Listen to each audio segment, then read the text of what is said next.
All right. What's up, everybody, and welcome to another episode of the All Punked Up podcast. I am your host, Tyler Winters. With me today is Allie, Julia, and Ian. How are you guys doing today? Doing all right. Fantastic. Hanging in there? Yeah. We're still in some type of quarantine. I think some of us are able to get out, and some of us have to stay in. Yeah, it's not amazing. Florida's open. Florida's I'm up. Yeah, not Florida's going been out. open, hasn't it, for a while now? Yeah, don't remind me. And our cases are skyrocketing. I think my county has like 300 new cases within the last 2 weeks. Imagine that. Universal Studios opened back up like a few days ago, and it's just like, why? Busch Gardens is open. Disney's preparing to open. It's Yeah, I saw that. crazy. So The rest of I'm the NBA season is going to be in Disney World. I heard that. I'm back in Baton Rouge. I was supposed to be here for just my birthday, and it turned into 2 weeks due to everything that's been happening in New York. So I just found out yesterday that there's a sinkhole forming in my backyard, and Oh, no. for some reason, I just felt like that really resonated with how 2020 has been going. Yes. 2020. You know, it's just sinking. Yeah, I think we're all feeling, the 2020 disaster. So For sure. it'll get better though. We got to stay optimistic. Yeah, of course. 2021's not too far away. So Thank God. yeah, we're already halfway through. Well, yeah, we're already halfway through. All I'm right. scared for what the rest of the year is going to look like, though. Yeah, Like, I this is only the halfway point. Like, what about the rest of the year? Yeah, we just got to hope there's no encore. Yeah, well, I saw this meme on the internet that, remember when the 2012, the end of the world Mayan apocalypse thing was going to happen? Yeah. So, I saw this meme that was just like, yeah, apparently archaeologists just realized that the calendar is off by a little bit, and 2012 was supposed to be 2020. And I was Of course. Yeah. like, Wow. I'm trying to make this theory really work right now. Yeah, I know. I don't know. All right, guys. So let's go ahead and get started. This episode is going to be a little different than how we normally format the show. Normally, we'll do news starting out, and sometimes we'll play a game. I can tell you right now, we're not going to have a game based on what we're going to be talking about. No one's going to feel like playing a game. But just to get started, as you all know, protests over unequal treatment of Black Americans and police brutality are sweeping our nation and other parts of the world. The protests have been going on for 2 weeks now, and basically they were sparked by the May 25th death of George Floyd, a Black man who was murdered while in police custody by a white cop. We've seen protests like these take place over, same reasons before. Frankly, we've seen them play out way too often. However, I will say that there may be a silver lining in all of this, and I know it's hard to, find. It's not easy to find one. But if there is a silver lining in all this, it would be that these protests, the ones that are happening right now, are different from ones of the past. I'd say the silver lining is that, people have seemed to have woken up, and not just Black people, but a diversity of people, and especially those that are white. It appears, to me that the human race is finally uniting, and that Black people are finally not fighting this fight alone. If you look into the crowds of all the protests, you see white, you see Black, you see every color in between, and they're all standing, side by side and fighting for the same cause in the midst of a pandemic too, which is just awesome and crazy at the same time. For me personally, I absolutely love seeing the diversity out in these protests. It's a real beautiful sign of what I think seems to be real change on the horizon. So more power to everybody out there. I love seeing the uniting of different of people from all over, the nation just coming together and fighting for one cause. I think it's just a beautiful thing. So with that said, we do have a special guest today. He's sitting in for John, and that is Ian Thompson. Ian has been a writer for All Punked Up for a while now. Ian, when did you start writing for us? believe it was July of 2018. Oh, wow. So, okay, coming up on 2 years now. That's Coming awesome. up on 2 years, yeah. Good We were deal. apart for 2 years. I'm just So- gonna start parties oh. for everybody who reaches their anniversary. What was that, Allie? I didn't hear you. I said I'm gonna start throwing everybody a party that reaches like their like anniversary for being all punked up. Yeah, I should probably be a better boss and keep track of when people started so that we can do that. I think that would be kind of cool. So yeah, Ian is a writer for All Punked Up. He is a Black American, and he's agreed to come on the show so that we can have a conversation, about the Black Lives Matter movement and the issues surrounding the daily mistreatment of Black Americans. I think I speak for all of us when I say that I'm hoping that this episode sheds a little more light on what Black Americans face on a daily basis and maybe what we as people can do to help out our fellow brothers and sisters. So with that, let's go ahead and dive right in. So we're just gonna have a conversation, Ian. So basically with all the protests going on, how have you been holding up during all of this?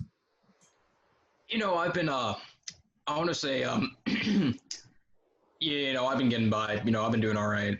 The first week, I would say just watching and seeing everything that basically happened, just from me initially just seeing the video of George being murdered, being, just being thrown through the social woodworks and being shared all over, Twitter and Facebook and Instagram. And, and seeing it, I was all over, my emotions were probably all over the place when I first saw it. I was mad. I was like really sad, and I was scared just, seeing what happened to it. And, it took me like a full week before, I was finally even able to like fully collect like my thoughts together on the whole thing. And then, things are like really been changed. Like my eyes were glued to like, my eyes have been glued to like the news for like the past 3 weeks. And I don't even watch the news like that, but like now it's kind of just like, it's just like, well, what if I miss something if I don't watch it? There's more videos coming out. Everybody all over the country is protesting. I might actually like really be like missing something now because I get my news from, as most young people get their news from, social media and stuff. And I only watch the news from like time to time. And when I do watch the news, it's usually through stuff like Vice, which is particularly like geared towards young people. Or, I get a lot of news from Last Week Tonight with John Oliver. Because, you can really learn a lot off of satirical news. Absolutely. I totally agree. And, to kind of go off of your, what you were saying about what, actually seeing the video of George Floyd there on the ground, being held down, yelling, "I can't breathe," yelling out for his mom. I think, that made you mad. And I think it made everybody mad. I think that video alone, just with all the drama that was in there, just really made people's eyes open up. And, it's just, he's a person there just suffering and, basically being tortured. And everybody saw that. And I think that must be why everybody finally opens their eyes and realizes, hey, this is just a guy here. And they're finally uniting. They're finally coming together. Just so many emotions. It was basically point blank. It was a public execution. That's what it was. It really was. And imagine, the thing that I can't imagine is, what if somebody wasn't there filming? What if somebody wasn't there filming? And then it makes you think, how often has this happened before? And we just have no freaking clue. That's true. You can't say that it hasn't happened. It's happened. It's just people have not been caught. I'll take it later. So. And it's scary,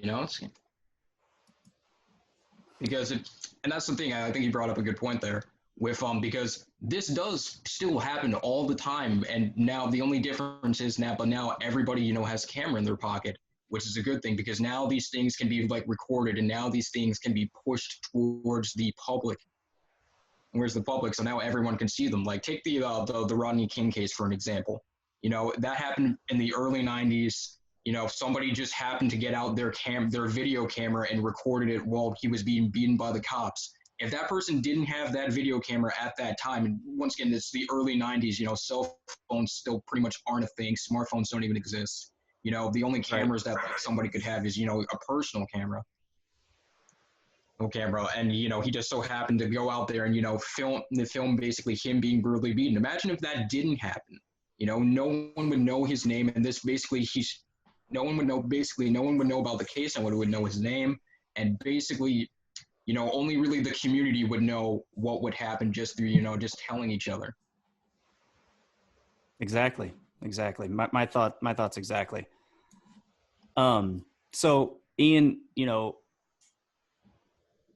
being a black man, there's no doubt that you experience the world differently than, you know, your white counterparts. Can you maybe touch on that a little bit? You know, what's your experience been like as a black man in America? Yeah, definitely.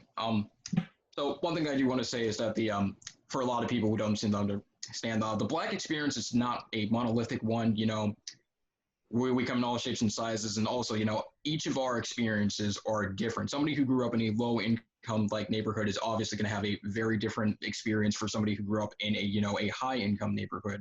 Basically, just think Will and Carlton from, you know, the Fresh Prince of Bel-Air, and those are two very different people who, you know, who have come from two very different backgrounds. And then throughout the show, you see like how they try to relate to each other, and how really their differences bring them closer in the end, really. But, you know, growing up, you know, it wasn't, you know, I really didn't get like the full, like, you know, scope of like some stuff that's happened until, you know, I got to high school.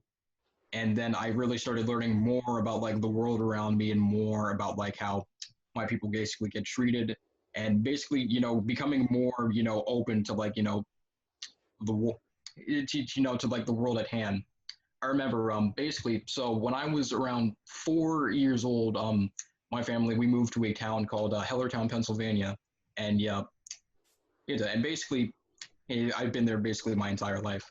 And, you know, throughout like growing up, you know, sometimes, you know, the cops would just randomly stop at our house and say like, hey, you know, hey, we got to call, somebody here called, and nobody ever called. And it was pretty like consistent like throughout like the years, up to the points where like once I got to like middle school and high school, and I fully became like realizing of what is going on, because the neighborhood we live in is a pretty nice neighborhood.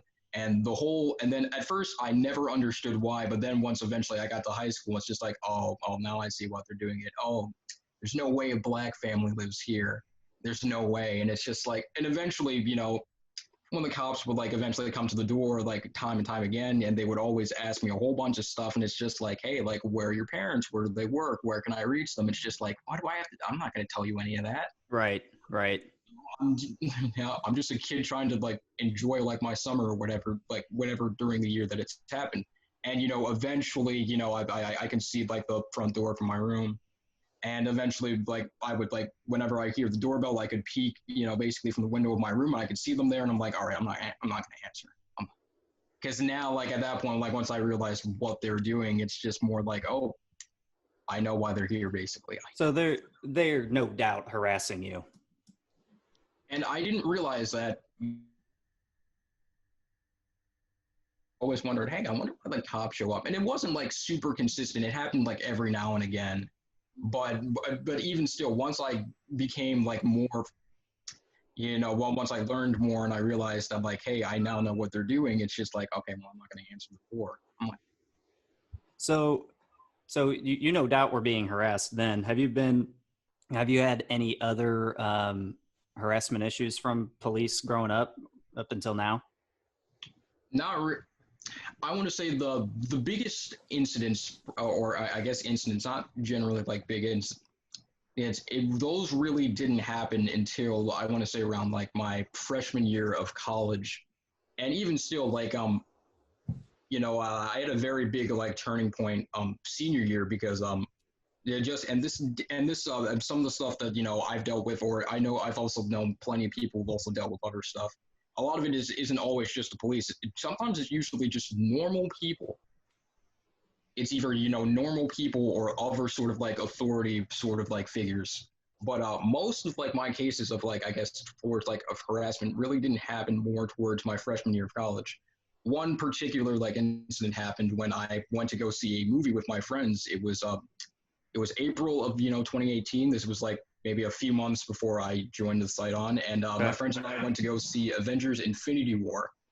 And on the second day it came out. And just like that, our Zoom call ran out of minutes, and unfortunately we weren't blessed with the random, hey, here's unlimited time that Zoom sometimes does. So unfortunately I wasn't able to finish the rest of the story as we were recording this. So instead I will be finishing up the theater story, and I will also be sharing 2 additional stories of stuff that I experienced like directly after the theater story. Like I said earlier, we had just walked out of the theater. We were all basically just stunned from what we had just saw. For those of you who have seen Infinity War, you know exactly the feeling that I'm talking about. So we had just walked out of the theater. We walked towards the bathroom. Most of our friends went to the bathroom, and a small circle of us stayed outside of the bathroom and just talked. There was my friend John, who's Asian, my friends Christian and Dan, who are Hispanic, and my friend Chris, who is white. So we were, once again, as I said before, all just stunned of what we just saw. We were basically just geeking out in front of the bathroom, basically saying stuff like, oh my god, I can't believe Thanos won! Oh my god, I can't believe Iron Man got stabbed! I can't believe half the Avengers are dead! Now we gotta wait a whole year to find out what happens next! So we continue geeking out in front of the theater, and all of a sudden this security guard walks up to us and demands that we all pull out our movie tickets and show them to him. We are all confused by him asking us to do this, and we asked him why. And the security guard basically responded saying that he claimed that he overheard us talking about how we were going to sneak into the next showing of the movie. We knew that the security guard story was total BS, but we had to comply and show him our movie tickets anyway, otherwise we'd just be making ourselves look guilty. So everybody digs into their pockets for their movie tickets, and one by one we show him that, hey, we paid for a movie ticket, and we're not planning on sneaking into any theater. Also, one quick thing that I forgot to mention while I was filming. Also during this time, half of the theater was closed. The theater was closing up for the night, and basically the security guards were just waiting for us and the other sea of people around the bathroom to leave so they can close up fully. Shortly afterwards, we ran into a problem, so John couldn't find his ticket, and I also want to add that this security guard had it out for John in particular. He was convinced that John was the ringleader of the whole operation. When John couldn't find his ticket, I started panicking to myself internally. I was thinking, oh god, John doesn't have his ticket. This is exactly what this guard wants. Now we're going to get kicked out. They're probably going to call mall security, who's probably going to call the actual cops, which, because our local theater is in an outdoor shopping mall. Upon realizing that he can't find his ticket, John immediately gets out his phone, he pulls up his bank statement, and he shows the security guard, hey, I paid for a ticket at this time. The rest of my friends, you've seen all their tickets. We should be good to go. And I thought we were basically good to go after that as well, but for this particular security guard, John pulling up his bank statement and showing him that he had bought a ticket wasn't good enough for him, because right after John showed him his bank statement, he got on his walkie-talkie and he was just like, yeah, well, one of them doesn't have their ticket, but he pulled up his bank account showing that he did pay for a ticket at a certain time. It's up to you if you want to kick these guys out or not. And that really pissed me off, because what else does he need to show you? Yeah, he doesn't have his ticket, but he showed you his bank statement saying that he paid for a ticket at the same time the rest of us bought our tickets. And also, how are you still going to try to kick the rest of us out after we showed you we have movie tickets that we paid for? We then tell the security guard, look, we're literally about to leave. We're just waiting for the rest of our friends to come out of the bathroom. Could we please just go? And also at that point, our friends Cole and Lucas had basically joined the circle, and they started pressing the security guard, basically saying, hey, what's going on here? Why are you checking their tickets? I'm like, it doesn't make any sense for you to accuse them of trying to sneak into a movie when there's no more showings left for the rest of the night. I don't entirely remember what the security guard said to them. It was something along the lines of stay out of this. Then at that point, his superior over the walkie-talkie basically told the security guard to let us go, and he did let us go. And after that, we went out with the rest of our friends, and we all parted ways in the parking lot. Me, John, and Dan carpooled with Christian, and on the drive home, we were all furious. We were all mad as hell. We couldn't believe that we had just been profiled and that a security guard tried to push a bullshit story on us. We did think about reporting it, and I had a tweet at AMC just ready to go, basically saying, yo, we just got profiled at one of your theaters. Your security guard just tried to push a BS story on us. But at the end of the day, we've been coming to this theater for well over 10 years. It's the closest theater to us. We already have to drive like a town over just to go to it. And at that point, we just decided, you know what, it's not worth it.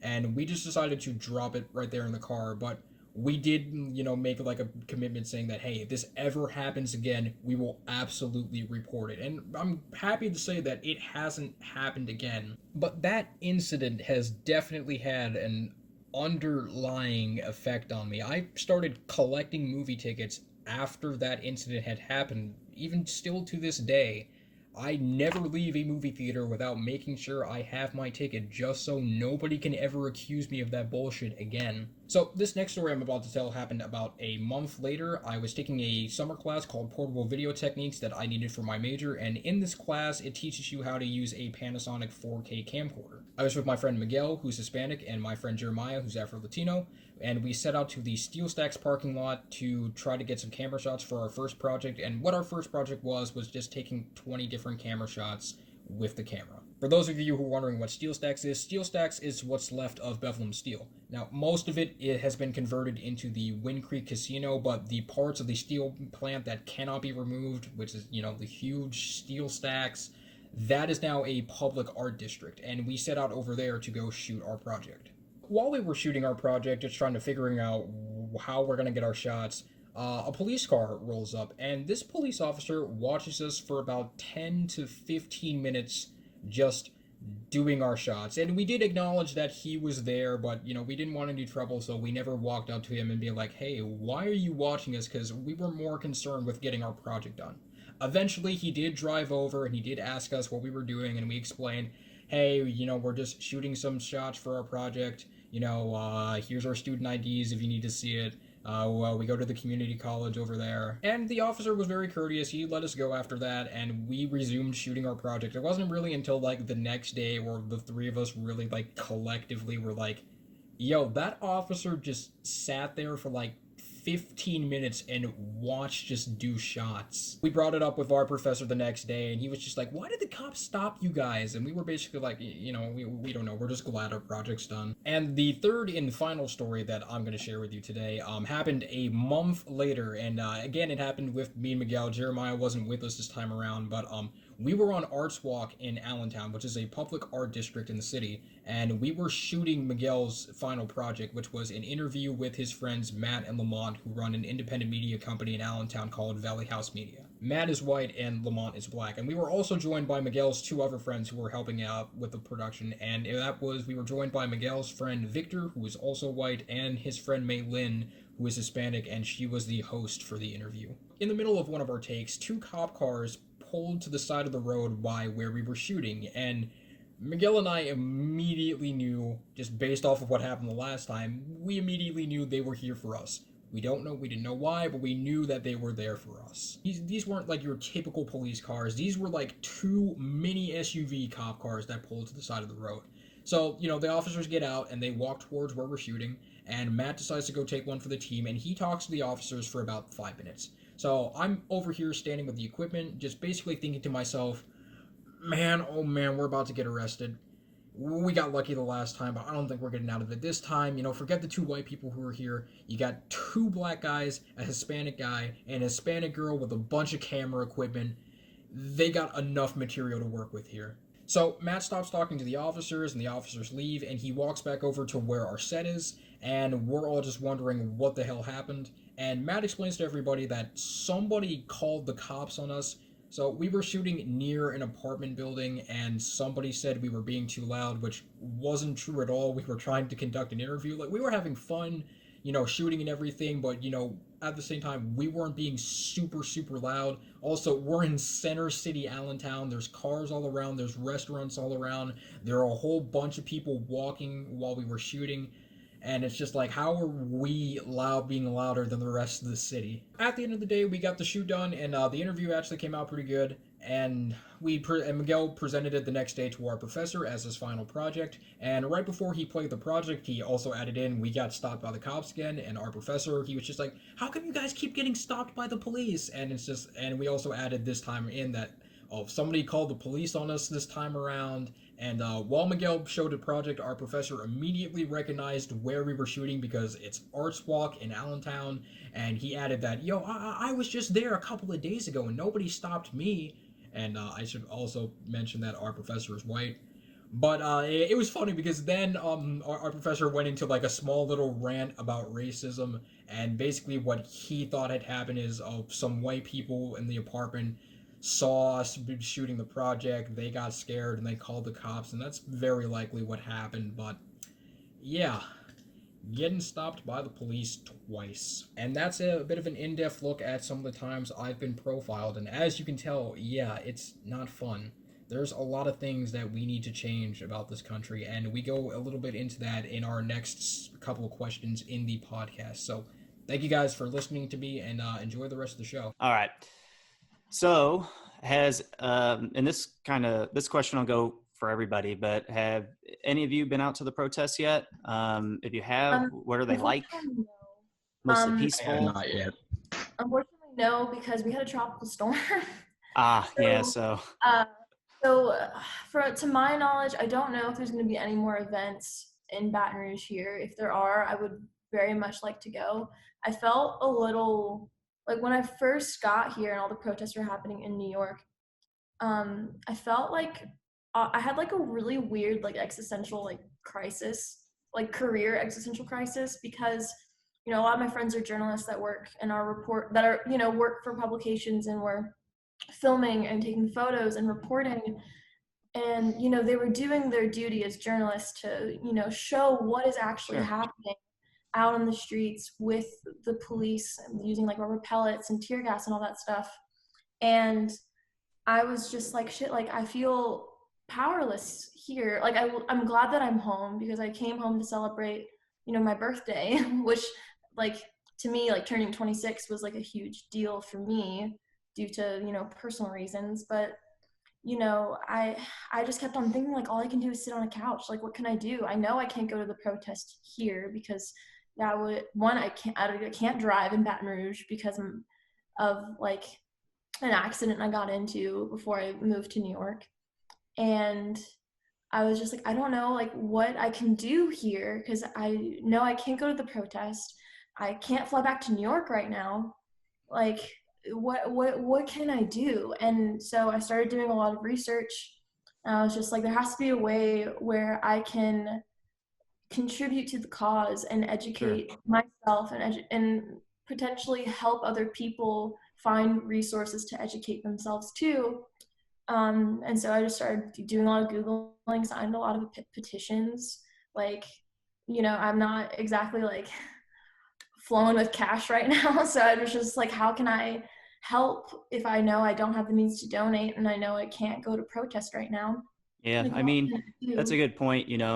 There is so much you can do besides, donating money. Money can only go so far. I understand money's powerful and everything, and it can get things done, but a lot of people can just give money and then forget about it. And like, dude, you're not really supporting the cause then anyway. But then there are some people that do it and it does help. Don't get me wrong. But like you said, you Googled some things on what you can do. Just being a good person from here on out can really just change the world. I mean, I think I don't. what a lot of people are going through right now, people that like maybe weren't super like I know my older sister, for example, Cam, I love her to death.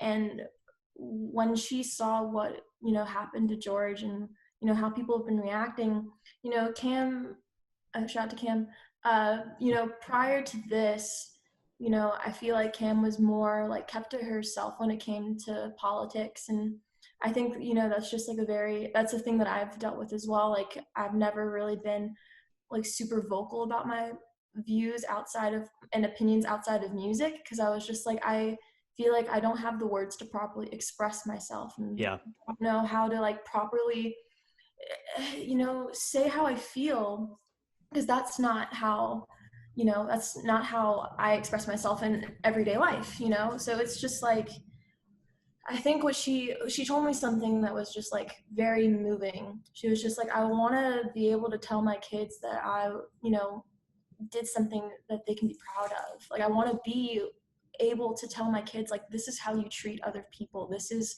how you enact empathy and kindness.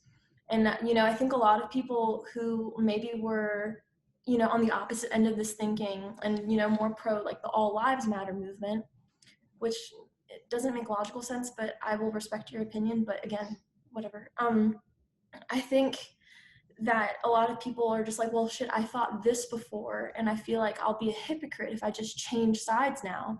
But the thing is, when you're a human being, you are constantly evolving. You are constantly, allowed to change your mindset, and you're allowed to do research and educate yourself, because that is what it means to be human, is to evolve and grow. And it's okay if you thought one thing before and then realized in hindsight that was maybe not the right thing, to think or do. You're allowed to make mistakes as long as you own up to them and make the vow to actively be a better person. Sure, That's, absolutely. I think, what a lot of people are struggling with right now. And I think, I'll say this directly to anybody that feels that way. Like, it's okay to, feel like you were wrong before. It's okay to be wrong and make changes accordingly to how you feel now. And I don't know, if you want to feel like, and if you're afraid of judgment, I will say right now, I am not going to judge you for changing your mind. There, one person right here. I'm not going to judge you for changing your mind. No. I mean, and you, right anybody admitting that they were wrong in the past and changing right now, other people will see that. And then suddenly it's okay to admit your flaws, you know? I mean, to have flaws, we all have them. Human. I mean, yeah, it comes down to growing. And like you said, we're always constantly evolving. We're constantly growing. If you stop growing, I mean, then I don't know. You're lost. You know what happens when a river stops moving? The water becomes stagnant. It becomes disgusting. It doesn't, breathe life. It doesn't help with the overall cause of, any kind of issue. So the thing that you have to do is just, try and find ways to move that stagnant flow of thought and start flowing normally again. Exactly. That made more sense in my head, but I hope y'all followed with that. This is, talking about change right now is a good segue into the next question. And I kind of touched on it in the opening statement of the podcast, but a lot of people, including myself, have said that the protests feel different from past ones, which, protests over the same issues, almost like change is coming because of all the diversity spread across these protests. So many people of different backgrounds uniting, all of that. We're all standing side by side, fighting for the same cause. Ian, do you feel hopeful that change is coming? Do you feel that that's the case, that these protests are different from the ones that we've seen in the past over the same issues? Oh, definitely. I think this one's for a while I was trying to figure out with George Floyd, I'm like, how come this particular case was the straw that broke the camel's back? Because, it would have been great to have seen the amount of love and support that this particular case has gotten to the rest of the cases that we've seen throughout the last decade. Because most of the time when these things happen, it's just there's protests in the one key city, and then maybe there's one in New York, or maybe there's one in LA, and then everything else is just internet based. But with this particular one, the entire country has been shaken to its core. There are protests in all 50 states. Everyone from all walks of life are coming together to protest. Even people in other countries, are protesting. Australia right now is packed with people doing protests. There's also and stuff like huge that. protests in the UK. Yeah.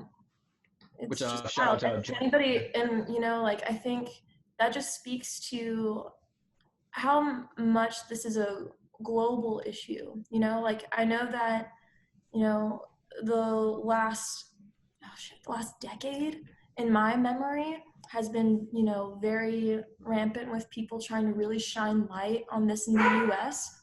Gran, sorry, that was my dog.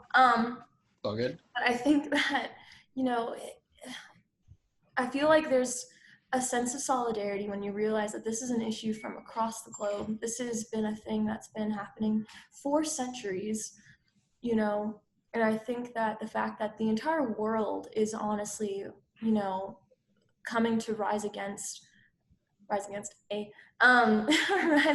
this whole issue, I think that speaks to just like what the world wants right now, you know? Absolutely. I totally agree. That's rise against. And I think that people who have those prejudices against people of color in the first place they always try to nitpick with the previous cases. I feel like that's why there wasn't as much diverse support, is because they will nitpick at everything. Well, you know, like, why was he holding something that looks like a gun? Well, I'm sorry, I didn't know a candy bar looks like a gun. I'm sorry. That's a very good point, because most people like go directly for those arguments. And even in this case with George Floyd, people have said, oh, well, he just should have, you know, he shouldn't have resisted arrest. Because here's the thing, when the case, before the video came out, the police report came out. And basically in the police report, it says he was being, you know, rude with the officers. He wasn't being cooperative. He was attacking them, this, that, and the third. And then he died of some, you know, random medical condition that just went into effect as he was trying to, like, as he was being disruptive with the officers. And then the video comes out and shows that, like, hey, that's not the case. And I think people can't refute it. They could refute it with that police report, but you see that video, and I just don't understand. People cannot come up with any logical argument as to why that officer was justified. And I feel like that's where the more diverse support comes, because all those people in the past, like Ali said, they might be scared to be changing their minds, but they are starting to. And it starts with that mindset. So I will say this, for the people who, you know, the people that you described, Julia, I feel like they did not watch the video. I mean, there's no way you can watch that video and not feel something. There's that something is wrong with the way that he was treated, or the way that whole thing went down. There's no way you can watch that video and not think that. And if you can watch that video and you cannot feel something, then you need to look in the mirror. It's just like, when you hear it's heartbreaking. Crying like that, it's just, it really is. I don't know, I cried. Oh, 1,000%. I need my dog.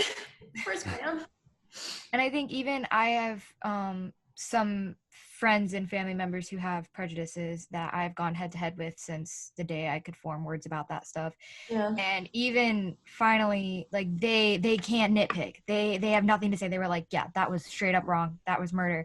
And it's starting to turn those people who in the past were nitpicking like that. Like, if you watch the video, there's nothing. You have to feel.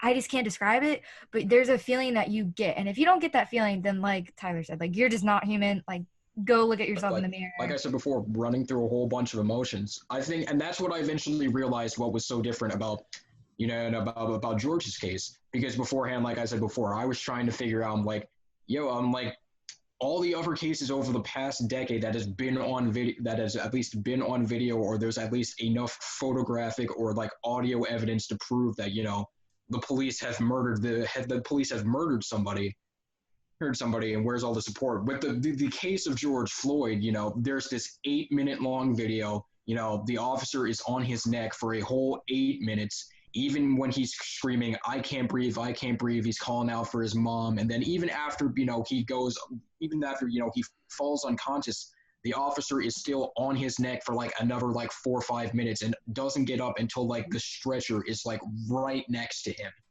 And then that's what I realized about, this is what makes it so different. Is that this is the most blatant case of murder that we've seen throughout any of these cases. Once you see the video, you cannot deny what you're seeing. you can't make any sort of like excuse for what you were seeing. And there are still people who try to make some excuses, like I said before, with the whole, oh, well, maybe if he just cooperated with the police. Well, hey, guess what? He cooperated with the police, and they still killed him anyway. I will say this, Ian, like you said, there's a full 8 minutes. I mean, you see everything in that video, and I'm all for context. And I question a lot of things that I see, whether that's on Fox News or whether that's on CNN. And I say that because both have they view extreme, they have extreme views. Yeah. But anything you see, most everything you see, you should question and maybe try to find the context. But for this video, I mean, there was full context. You know exactly what's going on. So again, go ahead, Allie. Oh, no. I think what I suggest so a lot of the time, like, as a journalist, a lot of people ask me, like, what kind of news do you digest so you can, form your own opinions and, tell your like stories in an objective way. And I try to stay away from, CNN or Fox because they are so biased. I think that the best thing that you can do right now is absorb unbiased news. Like, I know it can seem like a difficult task to find to find a news organization that doesn't have bias, because, bless you. As my sister is being my camerawoman yet again. Thank you, Victoria. So I think you have to, if you want to, form your own opinions and have all the research, you need to try and find things that just don't have bias. I know that seems impossible, but it is possible. Like, or at least try and find, a news source that at least acknowledges that this is all opinion. Like, there is a heavy bias in their news, and just like, tread accordingly. Like, I think that's just the most important thing anybody can do right now. If you're just looking for pure facts, you got to find them. Yeah, and you can find them. It's easy to find. You just have to, it takes a little bit of looking, takes a little bit of digging, sure. But like, it is worth it when you find it. Like, I found a news organization recently that I absolutely love because it's just news. Yeah. Like, it's called Newsy. Okay, yeah. I know what you're talking about. Yep. They're great. I love them so far. I'm gonna have to check them out. I have heard about them. So far, if in the future they like sway a certain way, I'll have to reconsider and try and find somebody else. But I mean, as of right now, like, I feel like they've done a really good job on just reporting on facts and staying objective, and that's great. It's great. I agree. So Ian, one final thing I kind of want to touch on is, Black people without a doubt have been oppressed for hundreds of years. For that time, they've been fighting for equality seemingly on their own. They definitely need support. They can't just fight this battle on their own. It's my belief, and this is my belief, that white people need to step up more than ever to help our Black brothers and sisters. That's true. It's, after all, white people are the ones that put Black people in this situation hundreds of years ago. So white people need to fix it. But Ian, what can we do, and just people in general, what can we do to show our support for what is a basic human right for Black people? And there's basically there's a lot of things you can do. On Instagram, I made like this whole sort of open letter that people can read, and basically what needs to happen in order for anything to change is that the majority has to speak up, and the majority of America is obviously white people. A lot of people, a lot of white people might think that, hey, my voice doesn't really matter in this case because that doesn't happen to me, or or if I try to add my voice, will be discarded and it doesn't really mean anything significant. But no, that's not true, because, in America, for white people, the country caters to you before it caters to anybody else. They meet your needs before they certainly meet your needs way before they want to meet the needs of minorities. Your voice actually means a whole lot here, because, we've been marching and singing, we shall overcome for decades, and that only does so much. So, even if, the Black community, the Latino community, the Asian community, the Native American community, and the Arabic community all got together, we all got in the streets and we marched all over, it still would not do anything, because ultimately, at the end of the day, there are not enough of us to, make the government see that this is a widespread issue, that affects all of us. Because ultimately, at the end of the day, the way they see it, I'm like, well, if it's not happening to white people, which is the majority of the country, I'm like, why should we really do anything about it? Yeah, I can't agree more with that statement. I think you nailed it. And that's the thing. Us as minorities, we do not have the power to change this country, but you do. And if you're not a part of the problem, I'm sorry, if you're not going to be a part of the solution, then you're a part of the problem.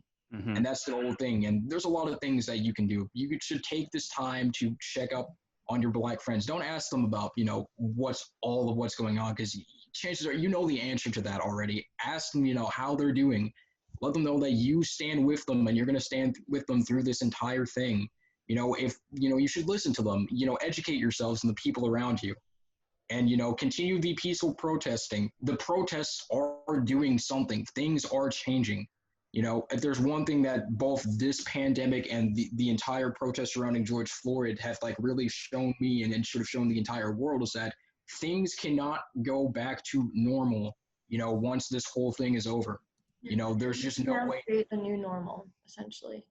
We have to create a new normal. And even beforehand, a lot of people just use the new normal in the case of just talking about, everything that's happened with the coronavirus. And, once you hear the new normal, most people just I don't want to hear about what the new normal is. Right. I just want to go back to whatever our normal before the pandemic was. And I thought about that because at that point, George Floyd was still alive at that point.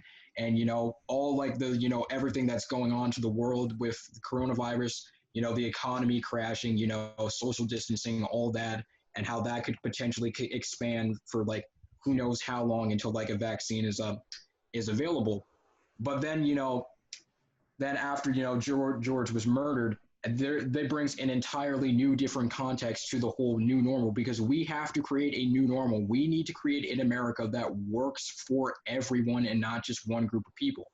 And once again, I thought about that way beforehand, but now, and Ali bringing up the case of the new normal, yes, we got to create that new normal. And I'm not talking about in context of the coronavirus, in context of, hey, things need to change.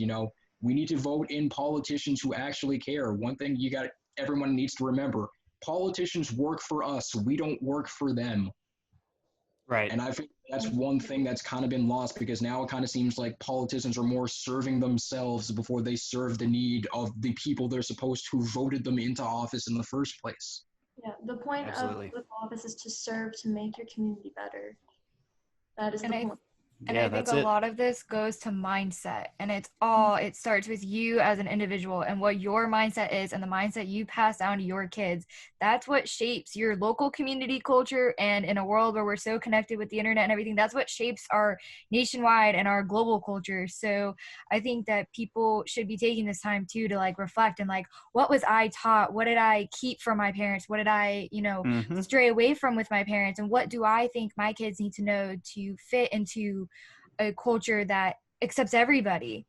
And like Ian said, voting, going out and voting for local politicians, your local positions in your school boards, your sheriffs, all of those things that we can vote for. If that leadership is there to set that standard, we don't play, we don't do racism, we don't do any kind of bias against people. We serve our people because they're people. That's where it starts, because you're always going to have that one bad apple here and there, but when the leadership can kick those bad apples out, that's when we can make progress. So I think absolutely that local leadership is so important. Exactly, and there needs to be more accountability happen. This happened in Chris Rock did a stand-up called Tambourine back in 2018 during one of the I forget which specific case it was, but he broke apart the whole bad apples analogy, saying that it's just with some cops it's just a couple of bad apples, but there are but when you're a police officer, you cannot afford to screw up like on your doing your job. You cannot afford to to screw up, because you're dealing with people's lives. If if somebody dies and you screw up, guess whose fault that is? Mm-hmm. And that's the problem. You cannot.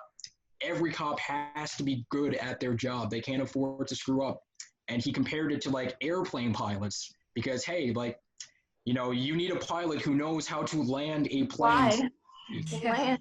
Knows how to fly. You can't just be like, oh, our pilots land like some of the time.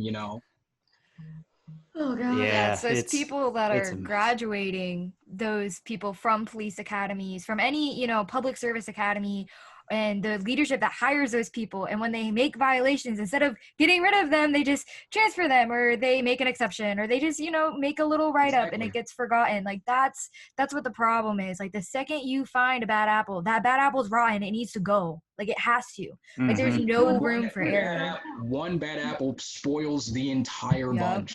Yeah, because mold spreads, guys. Exactly. It's not like a case of strawberries and you leave it in the wall and then it just spreads everywhere. Yep. Exactly, and that's why there also needs to be intensive, police reform, and also more funding towards other social services that could also help, so that the cops can just go back to like specifically law enforcement, what they're supposed to be doing. Right. Yeah. Right. Exactly. There was a post I saw not that long ago talking about how like the hours that are spent for people in the police academy that they spend before they're allowed to whenever they graduate to be officers, versus how many hours it takes for a hairstylist to become an official hairstylist. And I was just like, why is this hairstylist taking like so much more time to get their certification when it takes X amount of hours for a trainee in the academy to become an officer? It just blew my mind. And I think there was something I want to add to that. Something that I think should really, happen now if we're going to be if the funding conversation, follows through into an actual action. I think what needs to happen is that there needs to be more time spent, and there needs to be more time for people that want to become officers of the law to really understand criminology, psychology. They need to understand, just so much more about people and about how to actually deal with people that either have mental health issues, that have PTSD of some kind, that have trauma of some kind, how to deal with people properly before physical altercations become the thing that they do. Like there has to be a more peaceful way to solve dealing with people, in my opinion. I mean, I could be wrong, I'm not an expert. It's just that like it just feels it rubs me the wrong way seeing that graphic and seeing the data. And I was just like, what the hell? People need to spend more time in school, spend more time learning about people and about the law before they become officers of the law. This is my opinion. I know people are going to disagree with me. I mean, no disrespect, but it's just what I feel right now based on the data I've seen. If there's data to, prove that wrong, please send it my way. But it's just like, I was at a loss of words, to be honest. I hear you. All right, guys, we got about 10 minutes left. So with all of the protests going on, the music scene that we cover has seen bands stepping up to show their support. I definitely want to touch on that because we are, the All Punked Up podcast, so we should be talking about the scene as well. Yeah. Julia, do you have some news for us on that? I do. I have quite a bit of news. So Emo Night LA earlier this week did a session where they had people of color who are leaders in the scene. They had photographers, they had band members. They all got together and they just opened up a discussion and they opened up a conversation, and it was a way for people to see in the punk scene, like, what do people of color, what are they feeling right now? What can we do to support them? So if you haven't watched it yet, it is still up on YouTube. So definitely give that a watch. I think it opened my eyes personally, and I think it'll open a lot of people's eyes just to see leaders in the scene stepping up and speaking out. from their personal experience as people of color. Mhm. There's also lots of bands who their merch right now, if you purchase their merch, 100% of their profits will go to some sort of fund for Black Lives Matter, the Minnesota Freedom Front. They have lots of long lists of the places that the money is going to. I know Grayscale, Every Time I Die, Devil Wears Prada, like right now, like all of their merch, if you Well done, purchase, guys. 100% of those profits are going to them. There's a big long list that we will put in the description below. I know of at Yes. least 25 bands doing this, and big kudos to all of them that are doing that. It's just, when you don't know what to do, you can do something that you know how to do, buy band merch, and still make a difference. So Right. it's a great first step. There's some people going out and protesting. Halsey actually was right there on the front lines, and she had a very emotional Instagram post. She used her knowledge of, EMT stuff from her parents who worked as an EMT, and she sat there and she was cleaning up people who were tear gassed, who were shot at with rubber bullets, and she just explained to everybody what is going on, and here's the evidence, and encouraging people to go out and get involved. So I was very inspired by that. I never thought, people, especially big artists like Halsey, they're comfortable, they have their money and they have their place, and for her to go out there and really show support. I know a lot of people in, alternative scene and in, pop culture too, they're doing more than just putting the money out there. They're actually going out there and showing support. So I highly recommend, if anybody has the means, to go out to peacefully protest and stand with people of color, regardless of your skin color. Please, go and do it. It speaks volumes. People see Halsey go out and they see their idols go out, and they're going to want to go out too, even if they're not as political or as vocal about their political opinions. Gotcha. And then the last thing that I saw in the news, which I thought was really interesting, is a small group of local musicians who love punk rock music and make punk rock music in their local bands got in their trucks and they started blaring very heavy, angry rock music with protesters. I believe it was in California. And so they wanted to show support because the people were so angry and they didn't have a way to take it out. The peaceful protest was starting to get a lot of energy. So they went out there and they said, let's all, jump around to this music and let's get angry together. So they were playing heavy metal stuff, screamo stuff, and That's people awesome. who don't That's listen so to that cool. music were getting out some emotions with it. And some of the videos with that were really cool. I really thought it brought, two completely different worlds together at that time.